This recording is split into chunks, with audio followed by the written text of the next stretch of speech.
बिस्मिल्लाहिर्रहमानिर्रहीम अल्हम्दुलिल्लाहि रब्बिल आलमीन अस्सलातु वस्सलामु अलैका या सय्यदी या रहमतुल लिल आलमीन या रसूलल्लाह सल्लल्लाहु अलैहि व आलिहि वसल्लम।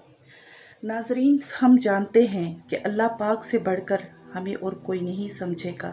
अल्लाह पाक से बढ़कर हमारे सच्चे जज्बों की सच्ची कदर करने वाला और कोई नहीं होगा।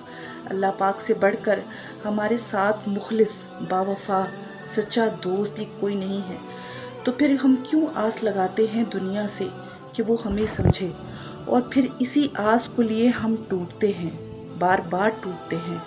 अल्लाह पाक हमें अपने लिए चाहता है और हम गैर के होना चाहते हैं। हम पर लाजिम है कि हम गैर के ख्याल से अपने दिल की हिफाजत करें।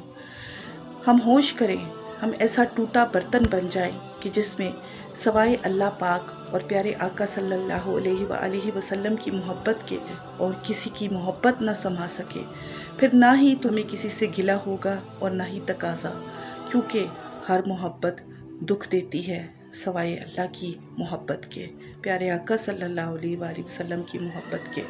और सवाए अल्लाह पाक और प्यारे आका सल्लल्लाहु अलैहि व आलिहि वसल्लम की मोहब्बत के है ही क्या, महज नफ्स, खुदा से जुदा करने वाली नफ्स की ख्वाहिशात और अना के रोने ही तो हैं। तो क्या हम इन रोनों में रहेंगे? क्या हम आजमाइशों की गिलों में रहेंगे? हरगिज़ नहीं। हमें रोनों में नहीं रहना, हमें आजमाइशों के गिलों में नहीं रहना, हमें मखलूक के पर्दे में नफ्स के सिले और गिले में नहीं रहना, हमें कभी भी शिकवा शिकायतों की आह में नहीं रहना कि गिले की आह और सिले की चाह, ये सब नफ्स के चाल और जाल हैं और हमें इनसे बचना है।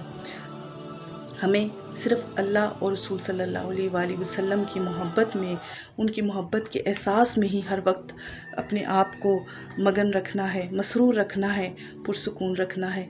तो ही हम ज़िंदगी की तमाम तर नेमतों से लुत्फ़ अंदोज़ हो सकेंगे और ज़िंदगी की सही मायनों में कदर, इसकी वैल्यू, इसकी वर्थ को जान सकेंगे।